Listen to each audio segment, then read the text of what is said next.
Hello and welcome to the BRSCC Mazda MX-5 Championship. This weekend is the season opener and we're at Brands Hatch, firm favourite among the paddock.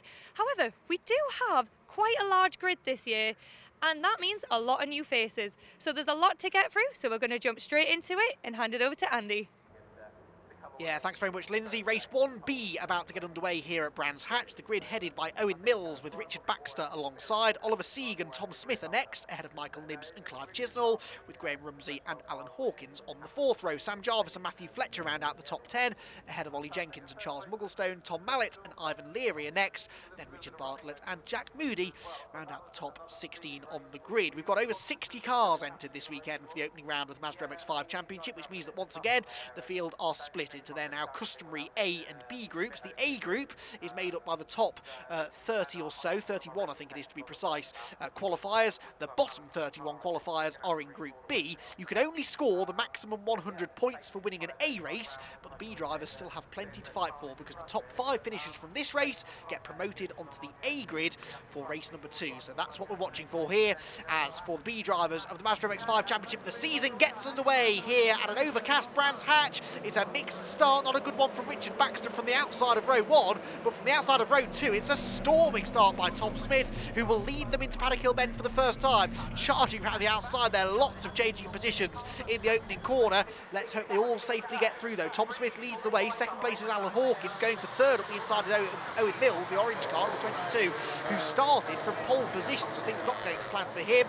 Several weird and wacky lines being taken through Druids for the first time. There's a spin in the pack and it's number 78 that goes around Richard Bartlett and gets collected, oh dear, by several other drivers. 42 involved there, that's Toby Owen. On board here with Bruce Robinson, who just had nowhere to go. He collects Bartlett and also collects Owen and several others as well involved. This was on board with Bruce Robinson from the back and bang! Oh, that was a really big hit from behind. So that's Jake Styles, I think, got into him, wasn't it? Jake Styles, who we expected to make good progress from the back of the field. There are several stricken cars. That is at the very least going to require a safety car, possibly a red flag to get the cars moved out of the way. So not the start we wanted here for the B drivers here at Brands Hatch, but these are some of the less experienced drivers out there, I guess, so maybe a little bit hot-headed on the opening lap of the season. Anyway, the field coming through to complete lap number 1, there's no doubt about it. Tom Smith from 4th on the grid is your early race leader, with Alan Hawkins going after him in 2nd position. Are we going to see a safety car? I did see the safety car being sort of ushered down the pit lane at fairly rapid speed then, but it leaves the pit lane actually halfway along the Cooper Straight. It doesn't leave at pit lane exit, it goes through the back entrance of the paddock, so if it does pick them up, it will be after the accident site, unfortunately, which is just on the exit of the corner. I'm assuming we still have cars in the road. Yes, we do. Oh, and now the safety car being scrambled, but that was a very late call, and well, I hope we didn't have any significant contact in the pack there, but that was, I'm surprised, in a way, the safety car was scrambled so late. But of course, because the safety car had only just made it back into the pit lane, it follows the field round on the first lap and then comes into the pit lane and usually parks up at the end of it, but it hadn't even got there yet, and it was just ushered straight onto the circuit. So the safety car is now out. Although actually I can't see it on the circuit, I'm not even sure it got there in time in the end, so the field is neutralised though. Good luck sorting out what the order was, because they were 2 and 3 abreast, I think, at the time the safety car was officially scrambled. There's the 31 car, that's Bryn Griffiths, who started 18th on the grid. And Bryn, who will be looking to try and move into the top 10. He should be able to actually as well, because he's gained some places on the opening lap. And, well, a chance for everyone to catch their breaths here in the early stage. But what a start that was from Tom Smith in the number 91 BS Motorsport car. The team run by Ben Short, and Ben's been already doing well, had a podium in the first A race earlier on today. And that was a great start from Tom, but it wasn't a good start for Richard Baxter, unfortunately, number 61, who started from the outside of row 1. He and Tom Smith have actually swapped positions, I think, haven't they? I think that's Baxter in 4th position. With the safety car out now, means that there will be no overtaking for the time being, and quite a lengthy clear-up operation, I fear. Oliver Sieg there is in 3rd, 4th is Baxter, then 5th place looks to be number 98, and that, yes, it is 98, isn't it? Yeah, so that's Oliver Sieg, I beg your pardon. So Sieg is down to 5th, so quite a lot of shuffling in the opening couple of corners. Then it's the 82 car of Michael Nibbs, There is the ambulance and the medical crew. I don't think anyone's seriously hurt. It's just a precaution after what was clearly a fairly substantial incident there, and some big hits. We've lost, I think, in total 5 drivers. Richard Bartlett was the spinner, and then collected in the subsequent pile-up were John Wood, Bruce Robinson, Simon Ricketts as well. So 4 cars, excuse me, that have been eliminated in that accident. Possibly a couple of other walking wounded as well. Yes, you see Jake Stiles there, the green car with the yellow stripe just appearing from behind the ambulance now. That's Jake Stiles with quite heavy front-end damage. And I suspect that he may have to come into the pit lane to get that car double-checked. There is a car in the pit lane already as well, which I think is maybe going to go a lap down here. I believe Jonathan Fields' end possibly has been caught up in that as well. So quite a lot of cars with damage to be fixed. The good news is that they won't be racing again until tomorrow. We have 2 races for the MX-5 Championship on the Saturday, typically on these 2-day race meetings, 1 A race and 1 B race, and then another 4 races on the Sunday, 2 A races and 2 B races. So everyone races 3 times, regardless of which group you're in. You just can't score those maximum points unless you win an A race. And what we'll see later on in the weekend, in races 2 and 3B, is that the bottom 5 finishers from the A races are getting demoted onto the front of this grid, and they replace the 5 that get promoted from the front of the B races. So we always have the same amount of cars in each race, but we quite often see some quick drivers popping up in the B races as the weekend goes on. Should they have an accident or a non-finish for whatever reason, they get put onto the front of the B race. They start as immediate favourites, but they sometimes will be surprised to find just how fierce the competition is in these B races. There really isn't an enormous speed differential between sort of the top 30 cars and the next 10 or 15 cars, so if you do get demoted, there's not a guarantee that you're going to find your way back onto the A grid all that quickly. There is the clean-up operation ongoing, and the hard-working British Marshals doing a great job to get everyone's cars out of the way, but it will take them a little while, I fear, because not only are the cars to be moved, but lots of debris, lots of fluid on the track as well, and that is a disappointing start to the season, but unfortunately that can happen with 31 identical Mazda MX-5s hitting the circuit for the first time in anger together. Sometimes things can go wrong, and if one car spins, often with 20 or 30 other cars behind them, there's really nowhere for those other 20 or 30 cars to go, and even if you do manage to avoid the initial spinner, chances are you'll take avoiding action and get in someone else's way. So unfortunately, incidents like that can happen. They are certainly rare. They're the exception, not the rule, but that is part of motor racing, unfortunately. Generally speaking, though, you'll see that the racing in this championship is very, very clean. If you're new to the MX-5 Championship, well, where have you been? Because you've missed some of the greatest racing you will see anywhere in UK motorsport. It really is truly one of the most exciting championships out there, whether it's the A or the B races you're watching, or indeed racing in. You will be guaranteed entertainment. It's a great entry-level series as well. You can pick one of these cars up for relatively little money. It's all relative in motorsport, of course. There's no such thing as a cheap racing car, but an affordable racing car perhaps is a more accurate way of describing these things. Now there is the 78 car. That's Richard Bartlett. He was the one that got spun after a bit of contact from somebody coming out of Druids, and was the pinata that then got assaulted by several other cars. Unfortunately, it's come off rather worse for wear. There's another one. That's number 36, Simon Ricketts. So we said that he hadn't come through. That is why. That hopefully means that both of the cars, I think there were only 2 cars that actually were left at the scene of the crime, and indeed that is the case. So the safety car is coming in this time, and Tom Smith now becomes the pace car at the head of the field. He chooses when to accelerate, and he goes early, and I think that caught out Alan Hawkins slightly. It's very common to see the leader accelerate at the apex of clearways, but that was a little bit earlier. Well, Hawkins has sort of gone with him, but not many other people have gone with Hawkins, have they? So Hawkins with that multicoloured bonnet on his number 722 car, who started 8th on the grid, and he's into 2nd place already. Moves being made further back, though, with 3 abreast action into Paddock Hill Bend. We're on board with Charles Mugglestone, looking back at all of that as they go through the dip at the bottom of the hill. Quite a big gap there between the various groups of cars. Some maybe less experienced drivers weren't quite on the ball at the restart. Number 61 there tried to gain ground, and that is Alan Hawkins slowing with a problem. So Alan Hawkins, after making that spectacular start to the race from 8th to 2nd, suddenly slows on the exit of Druid. Now, is there an issue for the 722 car? He seems to be back up to speed now, doesn't he? He falls in line just behind the number 11 car of Sam Jarvis, but Alan Hawkins with some sort of an issue there, and if the car is healthy again now, which I'm not convinced it is, but if it is, he'll be one to watch as he tries to scythe his way back up the order. A nice move made there by Sam Jarvis up the inside of the 61 car of Richard Baxter, who's been sliding backwards here progressively since the start, unfortunately. Pole sitter, or the man who started on the outside of the front row, I should say, second on the grid, in danger of losing another place here. But he and Alan Hawkins, in theory, should both have good pace and should be able to work their way back up the order. Hawkins seems, for the time being, to have got to the bottom of whatever the issue was. Maybe it was a missed gear, or briefly just wouldn't go in gear, or maybe he had a moment. We weren't following him, of course, on the camera, so he may have had a moment to run off track, but anyway, he lost a handful of positions there.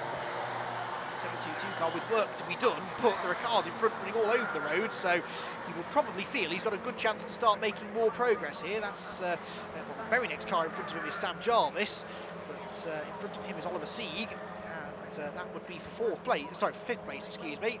He's under pressure though from Richard Baxter behind him, so very close racing here between the two of them. They really should be working together though, because they're, in theory, according to their qualifying times at least, a little bit quicker than the cars in front of them. But if they were to work together, they could potentially move the order as one. But as it is, they're busy fighting each other, aren't they? Tom Smith then is your race leader by a fairly handy margin. As we end another racing lap, we're about halfway through this first B race, and as he heads up the hill, he's got a decent margin now over Charles Mugglestone, who I think has come through into second place, hasn't he? Meanwhile, further back, number 74, Clive Chisnall here in the thick of the action. Number 57 is Oliver Jenkins to the outside of us, and they're almost going to go three wide either side of Bryn Griffiths there in the 31 car. Bryn, the blue and gold car, defends the inside line, and this could be an opportunity maybe for Chisnall to get a switch back here and get back up the inside on the run down the straight. That's exactly what he will try to do to Oliver Jenkins. He's got the inside line for Surtees. Jenkins, is he brave enough to go right around the outside? Yes, he is. That gives him the inside for the next couple of corners. Got to be careful not to lean on each other here. They've avoided contact thus far, and I think we're going to see this place change hands again, or are we? No, they're still side by side, would you believe? This is phenomenal racing, and well, it's side by side all over the shop, isn't it? Because we've got Alan Hawkins joining in the fun now as well, and he draws to the outside line there. He's going to gain two places. Going to go to the inside of Sam Jarvis as well, and I don't know whether there was some sort of an issue there maybe for Oliver Sieg. He seemed a bit slow in a straight line, so Hawkins goes through and then immediately pounces up the inside of Sam Jarvis as well. Sieg into the back of Jarvis, who gets sideways and spins. Oh, that's a shame.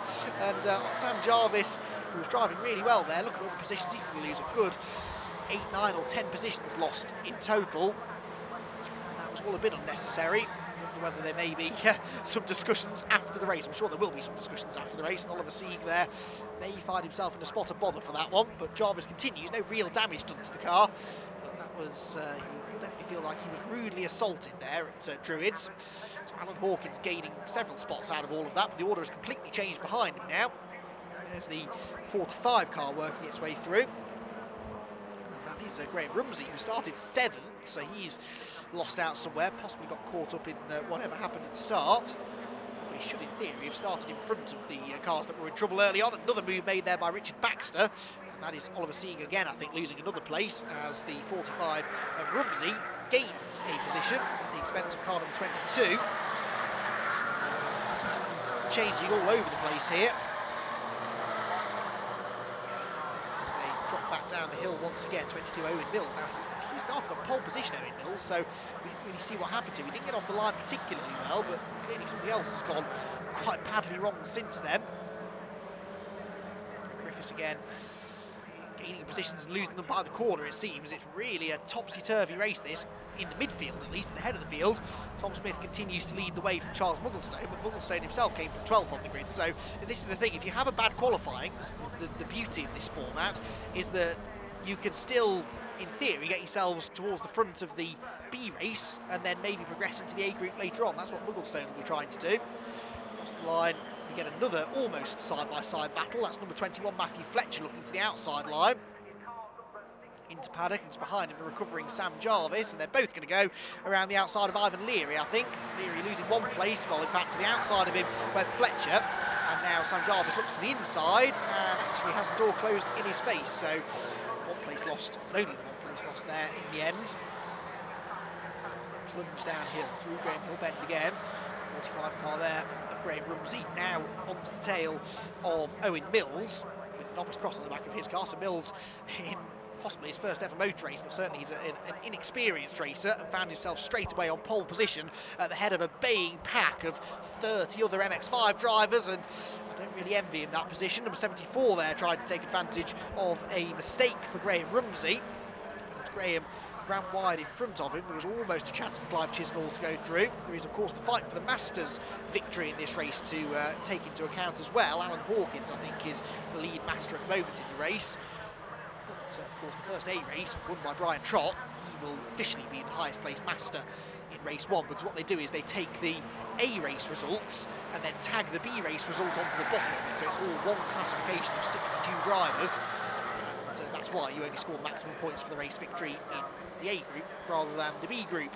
Now, Tom Smith, I have to say, I thought was going to pull away here from Charles Mugglestone. That is not the case at all. Mugglestone in the 96 car, the black car behind him, is actually reeling him in now, so we could well have a decent fight for the race victory on our hands here. Mugglestone in the tow, trying to reel in the race leader. The BS Motorsport car still does lead the way though, and Mugglestone trying to get within striking distance. He's not quite close enough now. But, if he gets another car length or so closer to the rear bumper of the 91 machine, he may well be close enough to force Tom Smith to defend, and then that's kind of half the battle won really in such a momentum-based championship. These cars are not the most powerful, so you need to carry as much corner speed as possible. If you start defending too much, you lose corner speed and therefore subsequently lose straight line speed as well. Cars will be very evenly matched, but if you do start losing momentum, it can sometimes look like your car is down horsepower, but that's not the case usually. Mugglestone definitely looking the quicker of the two now. He's even closer to Tom Smith this time into clearways, and I think that Tom this time is going to have to start watching his mirrors. Just defending the inside line slightly there, understeering wide as a result, and this is what I mean, you see, Mugglestone is now close enough to be applying the pressure and maybe force a mistake out of Tom Smith. Across the line they go. He'll have the slipstream as well down the pit straight, so by the time they reach Paddock Hill Bend, they're almost going to be together. Well, actually, it looks as though Tom Smith's car pretty rapid in a straight line, so Mugglestone having to do all of his work through the corners. With Tom Smith just got to concentrate now on not making any mistakes. If he doesn't make a mistake, Mugglestone might not be able to go through, but he does go for it at the inside. That was a really late move attempted into Druids. It doesn't work, but if it hadn't done, that would have been one of the moves of the day. Fantastic stuff there from Charles Mugglestone, and Tom Smith hanging on to the lead, but that was really exciting stuff. I think maybe that actually reiterates my point though, that Mugglestone is a bit down on straight line speed, and feeling that he needs to maybe make some really do-or-die moves under braking. That's all and good as long as it doesn't end in contact, because then you really do look silly and you tend to attract the ire of the driver that you've just driven into. So hopefully they keep it clean there. It's been a good clean battle so far. On to another lap they go into the closing third of the race now. A few more laps still to go though. It's a short circuit here at Brands Hatch, just 1.2 miles on the Indy circuit that always does produce really, really exciting racing. Third position there coming through is Jack Moody, with Richard Baxter not far behind either. He could yet get himself up another couple of positions before the end of the race for a cover of Richard Baxter. Duo though through Druids once again. Now there's Jake Styles there, the green and yellow car at the back of this group, just trying to pick his way back up the order. He's continued despite the damage that he's got to the front of the car, and that may well be the right move to make, because Jake Styles could yet move his way into the top 20 at least. He's not going to get promoted onto the A grid, but there is the number 2 car that we thought would be there right at the sharp end. And he instead has found himself qualifying badly, and then also getting involved in that early issue. He only did 6 laps in qualifying for Jake, had some sort of mechanical drama, whereas most of the quick drivers did 16 or 17, so he missed out on over half the session, which is why he finds himself that far down the order. But this is how your weekend can sometimes just go from bad to worse. If you qualify badly, you're far more likely to be involved in incidents. There are yellow flags out there at clearways, and some definite overtaking attempts being made. I'm not sure what the yellow flag was for, though. I have to assume someone is in the gravel trap, but that's the trouble. If one driver sees the yellow flag and the cars behind are so closely bunched that they don't see it, they can sometimes think that the other cars are slowing down for no reason and that that's their opportunity to go past. So you can see how yellow flag infringements happen. It's still not right. You should slow down and respect the yellow flag rules, which are slow down and no overtaking, but sometimes if you don't spot the yellow flags, you can get yourself in trouble without even meaning to. But I think they've all sorted it out, more or less.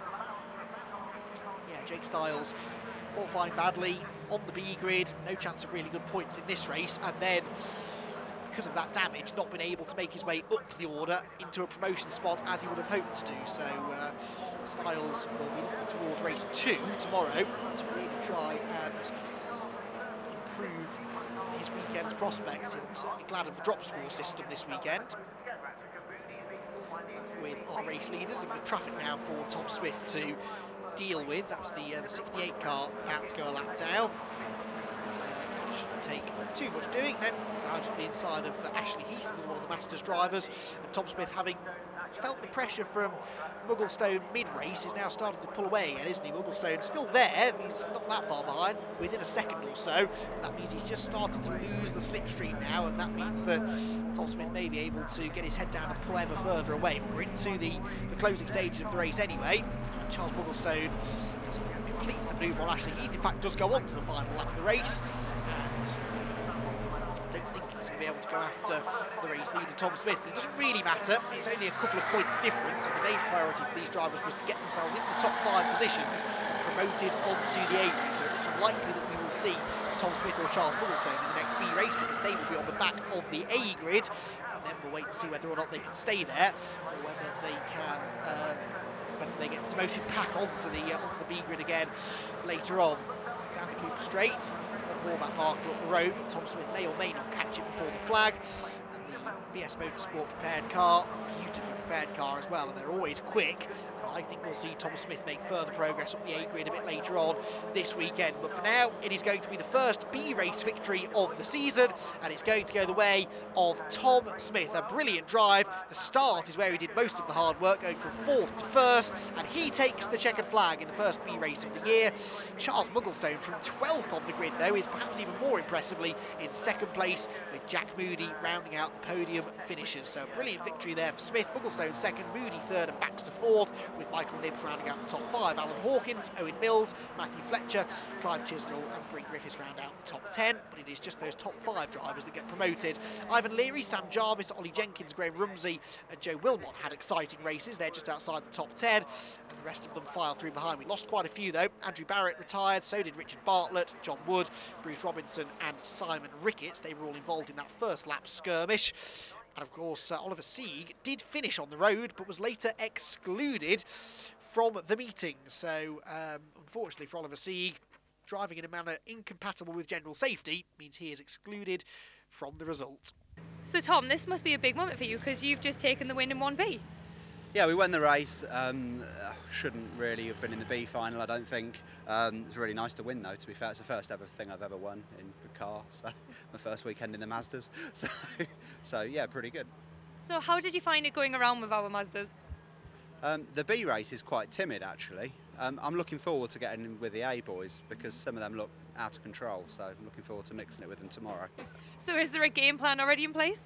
Yeah, we need to find about 1.5 seconds a lap. So if we can find that, we'll be okay, and I'll go after Mr. Short, but without that, I'm just going to be driving around in the middle somewhere, aren't I? So hopefully we're going to find some speed overnight. So.